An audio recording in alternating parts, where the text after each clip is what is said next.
대통령 경축사가 내일 광복절 경축사가 있고요. 그리고 수요일에 취임 100일을 맞아서 이제 기자회견이 예정이 돼 있습니다.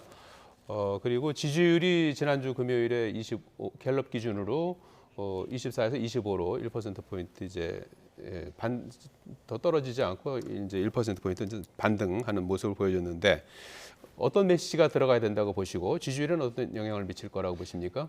예, 실제로는 광복절이라고 하는 특성에 따라서 우리 민족의 어떤 앞으로 나아갈 방향이라든지 광복의 의미라든지 또 앞으로 우리가 어떤 나라로 거듭나야 된다든지 어떤 담대한 비전들을 만들어갈 수 있어야 된다고 보여집니다만 예.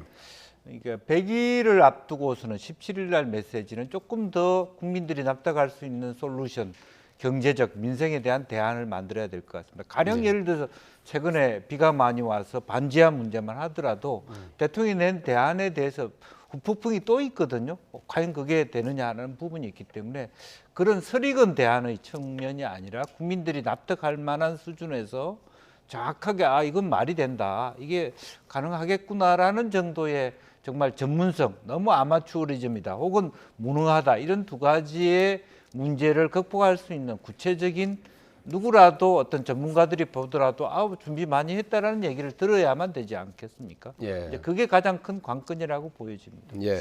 저는 진짜 이 취임 100일 기자회견이 굉장히 중요하다. 초기에 정부 운영의 성과를 좌우한다 할 정도로 중요하다는 사실을 대통령께서 아셔야 돼요. 그러니까 예. 기자회견이 처음이에요. 뭐 이런 도어스텝 이런 거 다 빼고 그러면은 뭐가 들어가야 되냐?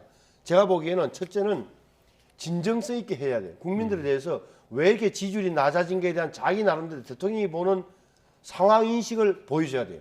제가 이렇게 뭘 위해서 노력했는데 뭐 때문에 안 돼서 국민 여러분들께서 저를 질타하시는 것 같습니다라고 보여주고, 그 다음에 반성과 사과를 해야 돼요. 이것은 뭐가 잘못된 것 같습니다, 제가 이렇게 해서 잘못됐습니다라고 해야 되고, 또 하나는 앞으로 각오와 계획을 이야기해 줘야 돼요. 이렇게 돌파하겠습니다, 제가 제 나름대로 이렇게 준비하겠습니다. 이게 돼야 적어도 지금의 상황을 그나마 반등이 가능하지, 지금 전체적인 상황을 보면 경제나 외교 안보 쪽이나 앞으로도 좋아질 가능성이 별로 없다는 대목에서 지지율이 올라갈 소재가 별로 없다는 데서 네. 위험한 거예요. 그래서 저는 취임 100일 기자회견을 굉장히 명운을 걸어야 된다라고 봐요. 알겠습니다.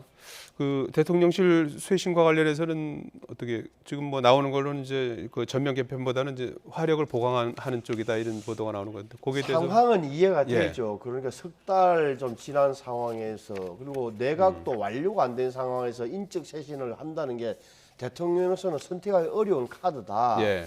다만 그럼에도 불구하고 조금은 보강을 하든 개편을 하든 간에 취임 100일 날 이런 문제를 포함해서 대통령의 진솔한 생각을 국민 앞에 털어놓고 설득을 알겠습니다. 해내는 이런 진정성이 없으면 굉장히 예, 예. 어려워진다고 저는 봐요. 역시 뭐 기자회견에 그 집중해야 된다, 네. 이제 이런 말씀이신 것 같은데, 김 의원님 끝으로 하실 말씀 있어요? 네, 어쨌든 예. 홍보 쪽으로 보강을 할 것 같은데 예. 중요한 것은 내용입니다. 예. 홍보에도 문제가 있었지만 내용을 더 단단히 만드는 정부가 됐으면 좋겠습니다.